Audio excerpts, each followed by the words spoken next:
I'm gonna get you.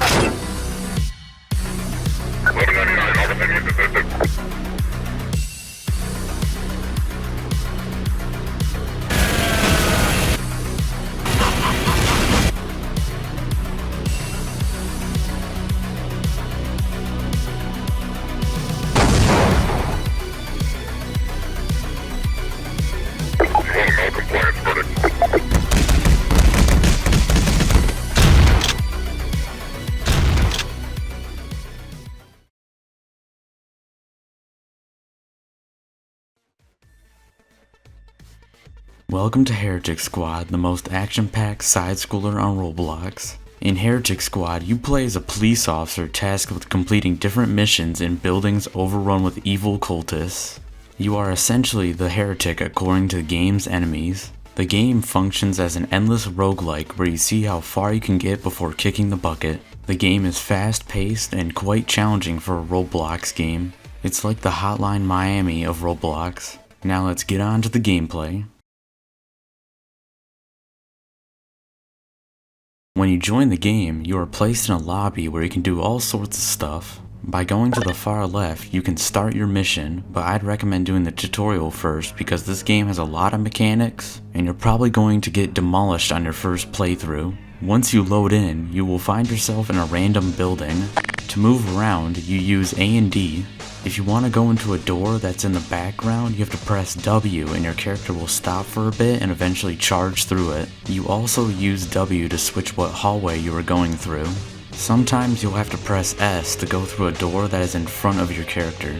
There's also objects around the map that act as cover. When you're in cover, you cannot be shot, but you can still get blown up by grenades. This may seem complicated, but you'll get used to it. You can press E to throw your gun, which does minimal damage. Another move you can do is a slide, which requires some speed, but it can knock down any regular enemy. You can combo the slide with the stomp attack to stomp out any enemy on the ground using space. The slide isn't the only way to knock an enemy. If you do enough damage in a short amount of time, the enemy will fling backwards. By doing enough damage, you build up heroism, which can be activated with shift. Heroism gives you special abilities depending on what weapon you use, like the M1911 shooting 2 bullets at once. Every gun has limited ammo, so you will have to switch your weapon constantly in order to stay in the fight. The main gameplay consists of running around the map to complete the objectives assigned to you. If you're playing single player, you'll have to complete 2 sets of objectives, and if you play co-op, you'll have to complete more. Each set has a pair of objectives. The one on top is the hidden objective, while the one on the bottom is automatically revealed on the minimap. The missions are randomly assigned and include stuff like killing enemies, retrieving a briefcase, finding files scattered on the ground, or killing a special VIP enemy somewhere in the map. Completing these missions are easier said than done because enemy cultists litter the map and attempt to stop you. The longer you spend in the level, the harder it becomes by ramping up the enemy spawns. If you somehow complete all the missions without dying, you will have to escape the map by going through the way you came from. If you die, then it's straight back to the beginning. Every time you complete a level, you return to the lobby and are paid for your efforts. Not only that, you are given some XP to level up and a free random item. You can use your cash to buy from a shop and receive all sorts of crazy items. There are generally so many items in Heretic Squad, I couldn't even tell you all of them. To equip these items, you have to press Q in the lobby. There are slots for your head, torso, waist, hands, weapon, and even shoes. There's also an additional 2 equipment slots which are reserved for stuff like grenades and bandages. You can press 1 or 2 depending on what slot it is in order to activate the equipment. Keep in mind that you only get 2 uses for each level. Every time you level up, you gain 3 trait points. You can spend these trait points on special perks that give you the upper hand, and again, there's so many different options to choose from. Depending on your level, the difficulty increases. As the number gets higher, enemies start spawning quicker and stronger variants begin to appear. This game gets completely ridiculous on higher difficulties. There's even special events that can occur, such as the rituals. The rituals happen randomly and they boost all the enemies with stuff like higher health and faster speed. Occasionally, you might find a portal randomly located in a map. If you enter it, you get sent straight to the cultist homeland where you have to survive for 4 minutes. The enemy spawns are cranked up to the maximum and it is nearly impossible to survive. If you do survive, you are rewarded greatly, but let's see what happens when me and 2 other guys enter the portal. Come on guys, only 2 minutes left. Oh shoot, we're getting overwhelmed over here. Taking them out. Oh god, he's gonna throw a grenade. Oh, well there goes 2 of my teammates. Revive them. Light them up. The shotgun's horrible. Keep moving back. Oh no, it comes from behind too. What the heck? Gotta reload. Wait, this gun doesn't even have any ammo. And there's all these riot shield guys. Keep throwing grenades. Light them up. It's jammed again. Oh my, what the hell is this? Oh, I'm down. Come on, guys, you got this. Oh shoot, another person down. Oh, we both get revived. Oh, another grenade. He's down. Get him up. I've been flashbanged. Oh my god! I thought he was charging on me like a Wario. Oh, another grenade. And there we go. Wow.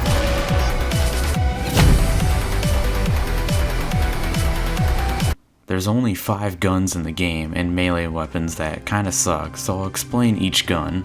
The M1911 is the starter gun and it is pretty reliable. It definitely doesn't have the most ammo, but it can take out enemies pretty well if you aim for the head. Overall, it's a pretty reliable gun. Next up is the revolver. The revolver has the most interesting mechanic. Every time you aim with it, your screen flashes yellow at a specific point. You're supposed to time your shot with the flash in order to shoot accurately.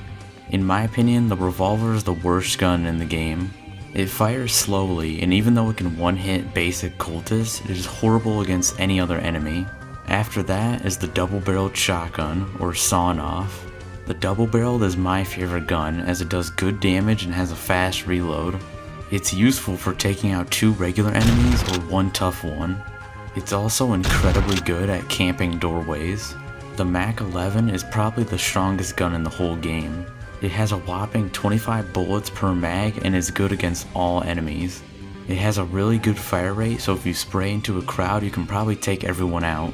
The last gun is the Remington. It seems to be the most rare gun as you don't see it too often. It's another shotgun except it has huge kickback to it.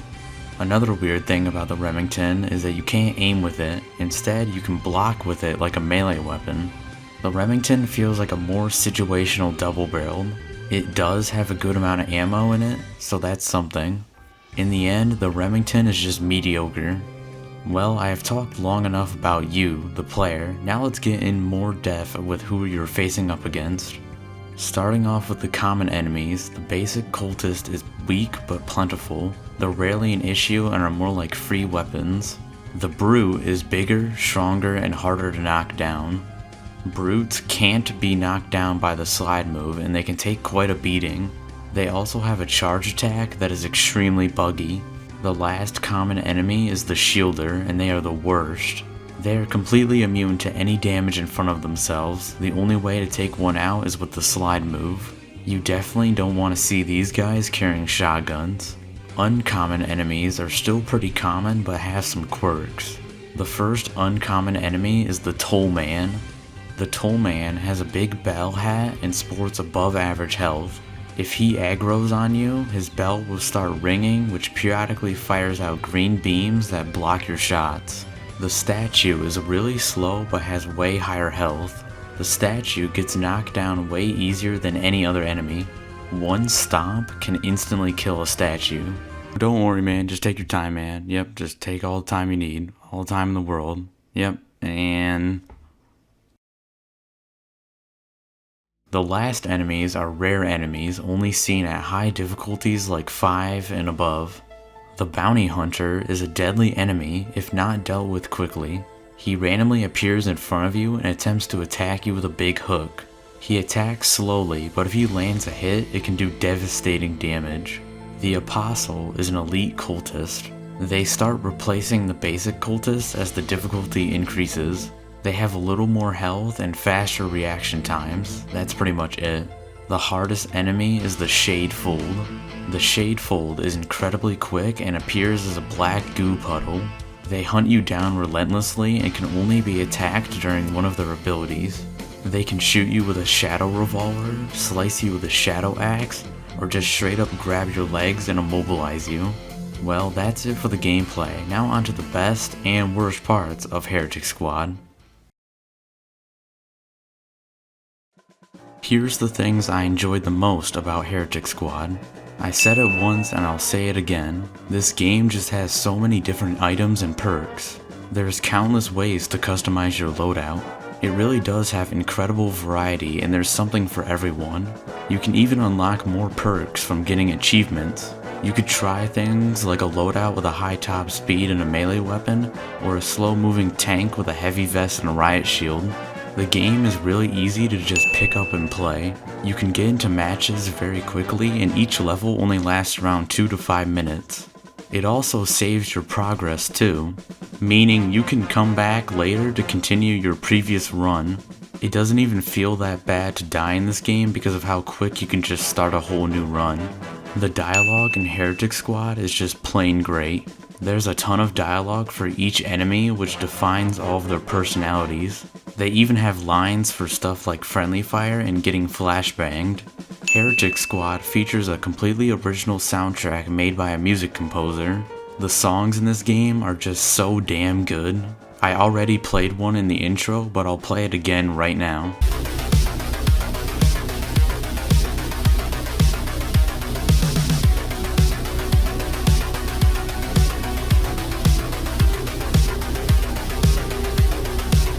Now here's the things that I didn't enjoy with Heretic Squad. Random gun jamming is a feature in Heretic Squad and it's incredibly annoying. In my opinion, it doesn't add to the gameplay at all. It feels horrible when you're ready to light up a group of enemies and then your gun jams with no way of telling. There is a trait that prevents jamming, but it's still an annoying feature that you have to deal with. It's also annoying that only your gun jams and none of the enemies' guns jam. I think if enemies' weapons could jam, then it could balance things out more. I hate to say this, but the game is just quite janky. Here's a list of the janky things I've noticed from my playthrough. 1. The enemies can shoot you off screen. It's annoying to take unavoidable damage from an enemy you didn't even know was there. The worst part is that you can't regain health unless you use special items like bandages. 2. The camera is constantly changing. I don't really think this is something that can be fixed, but just beware that prolonged gameplay may be disorienting. 3. Bullets going straight through enemies like they are ghosts. And 4. Enemies somehow glitching into or through walls. Trust me, it happens way more often than you think. Like, how did this even happen? The game only features 3 maps. This is obviously because the game is in alpha testing. There's the factory, the office, and the bank. The factory is the smallest map and it has 2 floors. On the second floor, there's a big gap in the floor which leads to the first floor. If you want to get to the other side without falling, you'll have to take a longer route through 2 doors. The office is the biggest map and has a ton of different rooms. The perimeter is the safest way to travel this level. There's a big long hallway down the middle that is pretty much a death sentence. Half of the enemies are in that one hallway and you can get surrounded very quickly. And finally, the bank also has 2 floors. The bank's first floor has long open hallways that have little cover in them. There's also a vault area which is just a big dead end where some objectives may spawn inside. The second floor, however, is extremely close quarters and has the weirdest layout. I'm not saying that the current maps are bad, they just get repetitive after long playthroughs. The last thing that bugged me is that the game's melee weapons are just plain awful to use. By moving your mouse in certain directions, you can change what stance your character attacks from. It doesn't matter though, because each melee weapon is super sluggish and takes way too long to wind up. I don't know if I'm just doing something wrong or what, because I played the tutorial twice and I still can't get the hang of it. I just stick to using guns. I freaking love this game. This is genuinely one of the most unique Roblox games I have ever played. Despite still only being in alpha testing, Heretic Squad is a great game that has a buttload of replay value. Every time I play it, I get the one more run mentality even after dying to something stupid. It's great because it's super quick to just get into another match. You can't forget this game can also be played co-op too.